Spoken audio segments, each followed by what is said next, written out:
हम कांग्रेस मुक्त बनाना चाहते हैं इस देश को।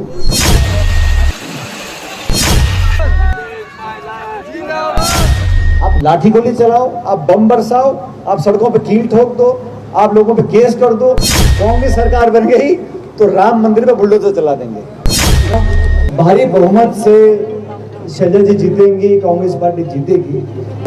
और मैं तो धन्यवाद देना चाहता हूं शैलजा जी का कि उनके चुनाव लड़ने के कारण आज मुझे आप सबके दर्शन करने का मौका मिल गया और आपके गांव में आप सबसे मिलकर बहुत अच्छा लगा। जो मान सम्मान आपने दिया उसके लिए मैं आपका आभारी हूँ। मैं बहुत लंबा भाषण नहीं दूंगा, लेकिन 2-4 ऐसी बातें हैं जो मैं समझता हूँ हमको जाननी पहचाननी चाहिए।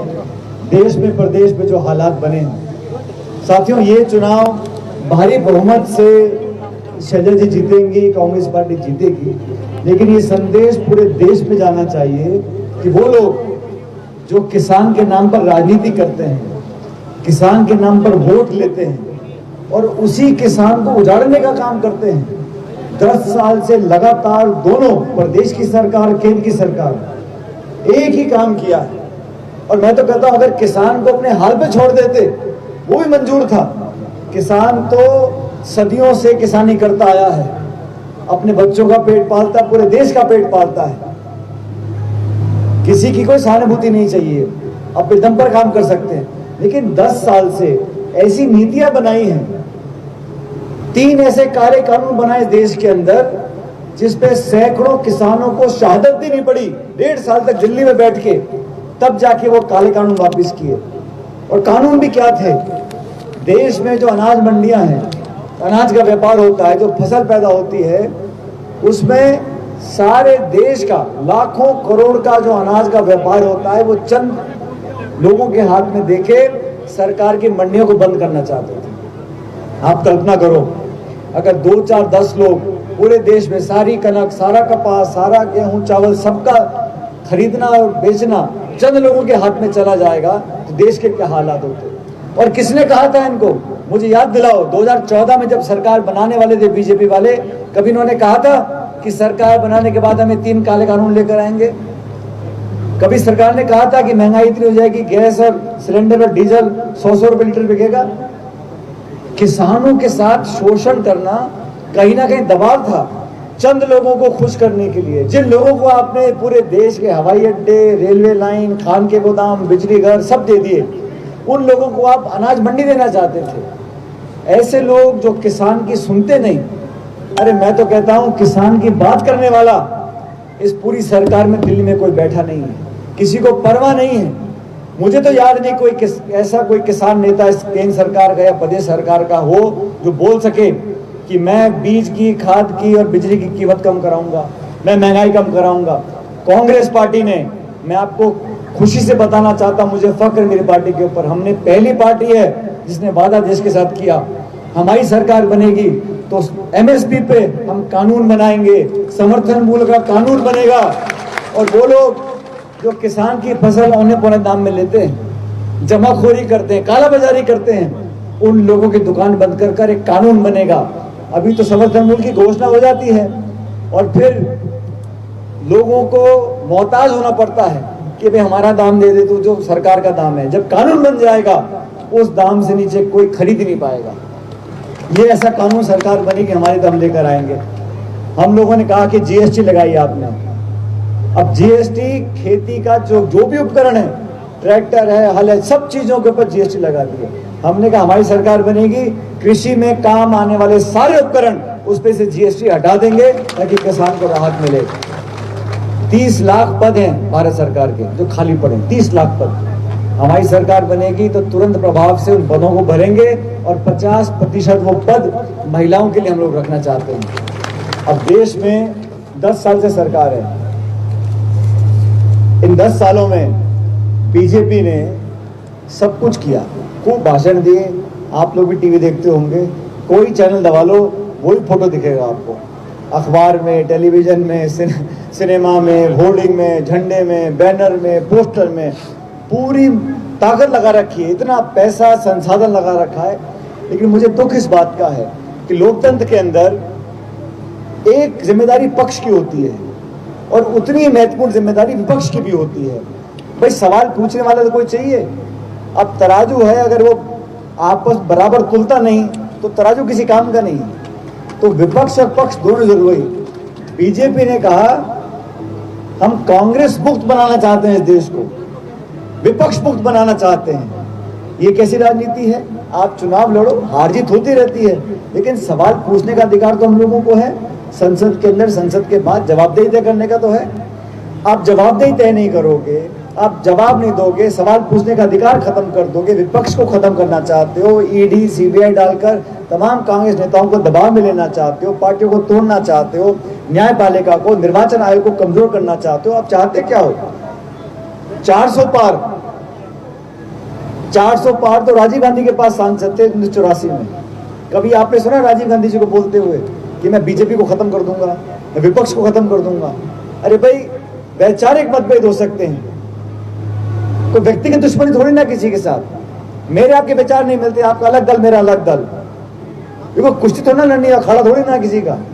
वैचारिक मतभेद हो, चुनाव लड़े, हार जीत होती रहती है, लेकिन इस देश में संवैधानिक संस्थाओं को जानबूझ के कमजोर किया जा रहा है। मैं आपको उदाहरण देता हूं। हमारे देश में लोकतंत्र मजबूत है, पूरी दुनिया में भारतवर्ष का नाम है कि हिंदुस्तान का लोकतंत्र सबसे ज्वलंत है, सबसे गहरी जड़ें हिंदुस्तान में लोकतंत्र की हैं। हमारे पड़ोस के मुल्क हैं। कोई कहता है कि पाकिस्तान में लोकतंत्र मजबूत है, कोई कहता है कि रूस में लोकतंत्र मजबूत है। वोट तो वहां भी पड़ते हैं। वोट डालना या वोट डालने का अधिकार लोकतंत्र की गारंटी नहीं है। लोकतंत्र वहां मजबूत है जहां न्यायपालिका मजबूत है, जहां निर्वाचन आयोग मजबूत है, जहां विपक्ष मजबूत है, जहां मीडिया मजबूत है। तो लोकतंत्र के लिए जरूरी है कि संवैधानिक संस्थाओं को हम लोग मजबूत रखें। और ये देश कृषि प्रधान देश है, और 10 साल से यहाँ पे सरकार भाजपा की हरियाणा में। एक बात और बोल के जा रहा हूँ आपको, आज ये तो चुनाव लोकसभा के हैं, कुछ महीने बाद विधानसभा चुनाव होंगे। हरियाणा के अंदर सरकार कांग्रेस पार्टी की बनने जा रही है, कोई रोक नहीं सकता। किसान ने मन बना लिया, और किसान की जाति बिरादरी नहीं होती।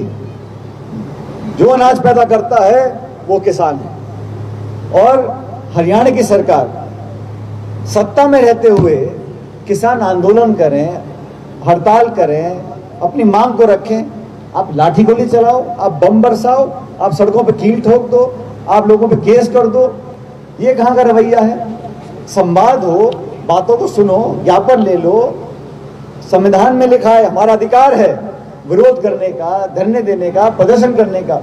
इस सरकार ने कहा सबको कुचल दो, पुलिस भेज दो, लाठीचार्ज करवा दो, केस ठोक दो, देखी जाएगी। और ऐसा परिणाम हुआ, 9.5 साल बाद मुख्यमंत्री बदल दिया। क्यों बदल दिया भाई? इतना चोखा काम कर रहा था, इतना बढ़िया काम कर रहा था, तो बदला क्यों उनको? और अगर बदल दिया तो लोकसभा का टिकट क्यों दिया उसे करनाल से? ये समझ गए कि हमारी जमीन खिसक रही है। मैं कल उड़ीसा में था, उससे पहले महाराष्ट्र में था, केरल में था, राजस्थान, छत्तीसगढ़, मध्य प्रदेश, जहां जहां मैं गया हूं, लोग बोल कम रहे हैं, लेकिन मन में मन बना लिया कि बदलाव करना है और बदलाव होगा। और यहाँ सिरसा लोकसभा क्षेत्र से अभी संपत जी बोल रहे थे, यहाँ पे सोनिया गांधी जी ने, खड़गे साहब ने, राहुल जी ने, आप सबके भरोसे पर बहन शैलजा जी को यहाँ से उम्मीदवार बनाया है। और शैलजा जी का, उनके परिवार का इस क्षेत्र से, इस इलाके से, इस मिट्टी से पुराना संबंध है, दशकों पुराना संबंध है। आपके बीच एक परिवार की तरह रहकर काम किया उन्होंने।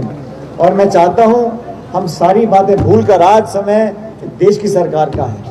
आज 5 साल तक इस देश की, प्रदेश की क्या हालात रहेंगे, क्या दिशा रहेगी, वो निर्णय आपको करना है।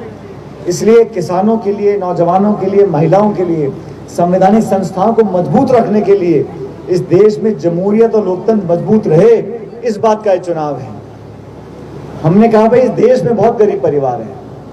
हमने मैनिफेस्टो में लिखा, देश के तमाम गरीब परिवारों में, हर गरीब परिवार में जो महिला प्रमुख होगी, उस महिला के खाते में हर महीने 8,333 रुपए देंगे। क्यों देंगे? और जब हमने कहा तो बीजेपी के पेट में दर्द हो रहा है। क्यों हो रहा है भाई? तुम तो चंद उद्योगपतियों के लाखों करोड़ माफ कर दो। 16 लाख करोड़ रुपए माफ कर दिया बैंक का कर्जा, किसी को पता ही नहीं पड़ा। बैंक से बैंक करके 16 लाख करोड़ कर्जा माफ कर दिया, और किसान कर्ज में दबा चला जा रहा है। सम्मान निधि दे 2-5 हजार रुपए की और लाखों करोड़ माफ कर दिया बड़े बड़े उद्योगपतियों का। हमारी सरकार बनेगी तो प्रतिवर्ष 1 लाख रुपया हर गरीब परिवार के खाते में डलवाएंगे ताकि महंगाई से हम लोग मुकाबला कर सकें। आज महंगाई के क्या हाल है, आप जेब में लाओ 500 रुपये लेके जाओ बाजार में खरीदने के लिए, कुछ फल फूल साग सब्जी तेल चाय पत्ती चीनी कुछ भी ले लो, आसमान छू रही है। 2 बच्चे पालना आसान नहीं है आज के जमाने में। जो 5 बीघे की खेती कर रहा है वो अपने बेटी के हाथ पीले नहीं कर सकता बिना कर्जा लिए। इन समस्याओं को सुनने वाला कौन है और भाषण क्या दे रहे हैं, अगर कांग्रेस की सरकार बन गई तुम्हारे मंगलसूत्र छीन लेंगे।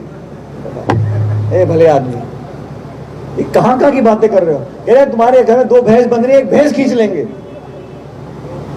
और हमने कहा हम तो नरेगा में जो दिहाड़ी है 400 रुपया करेंगे, किसान के कर्जे माफ करेंगे, 30 लाख पदों को भरेंगे, गरीब परिवार को लाख रुपया देंगे, धर्म के नाम पे आरक्षण। अरे भाई किसने कह दिया आपको। हम चाहते हैं इस देश में प्रदेश में जो गरीब है किसी जाति बिरादरी का हो, अगर गरीब है असहाय है उसको मुख्य धारा में लाना पड़ेगा। 140 करोड़ के मुल्क में चंद लोगों को राजी करके आप कैसे देश आगे ले जा सकते हो।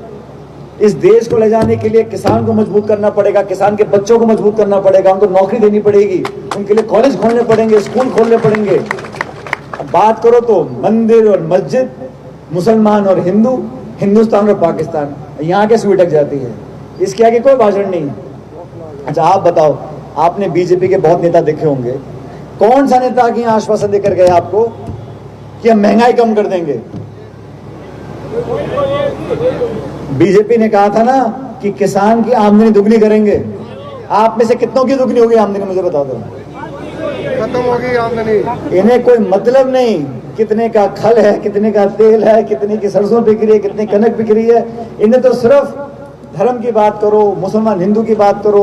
अब कह रहे हैं कांग्रेस सरकार बन गई तो राम मंदिर पे बुलडोजर चला देंगे।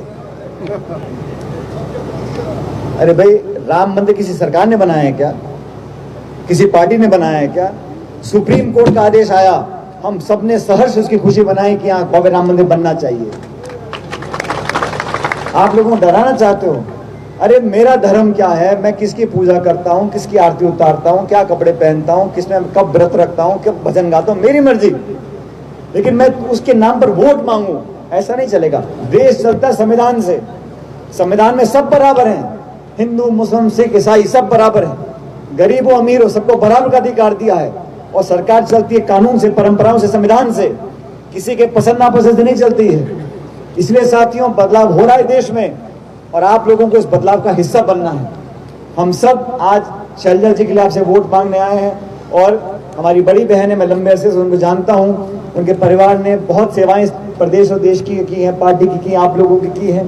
तो मेरा आपसे निवेदन, अभी मुझे पता नहीं है उम्मीदवार कितने लड़ रहे हैं लोकसभा के, 3 4 5 लोग लड़ रहे हैं चुनाव, लेकिन आप लोग जानते हो जब जीत हो रही है तो जीत मोटी करानी है। और लगे कि यहाँ से लाखों वोट से कांग्रेस पार्टी जीत कर जा रही है। हमारा राजस्थान बहुत दूर नहीं है, वहाँ पर सब लोगों से मिलने का, आपका तो बहुत रोटी बेटी का रिश्ता है। यहाँ बहुत सारे मुझे साथी मिलकर हनुमानगढ़ के और राजस्थान के लोग घूम रहे हैं, आप सब जानते हो। हमने हमेशा लोगों को आगे बढ़ाने का काम किया, नौजवानों किसानों को मौका देने का काम किया। लेकिन आज मैं आपसे वोट मांगने आया हूँ। 25 तारीख को जब वोट पड़ेगा, ये पंजे का हाथ का निशान है, बटन दबाकर शैलजा जी को जिताना है। और आप इस बात को याद रखना, शैलजा जी जीतने के बाद दिल्ली में आपकी सेनापति बनेंगी, आपकी वकील बनेंगी, आपकी हमदर्द बनेंगी और आपकी बेटी बहू बनकर आपके काम करने का काम करेंगी। लेकिन आपसे मेरा निवेदन है, अब से लेकर 25 तक आप सब लोगों को ये जाति बिरादरी धर्म गोत्र सब भूलकर कांग्रेस सबकी पार्टी है, सबको साथ लेकर चले हैं। ये कृपया करके 25 तारीख को हाथ का बटन दबाएं और कांग्रेस पार्टी को शैलजा जी को जिताएं। मैं आप सबका धन्यवाद करना चाहता हूं।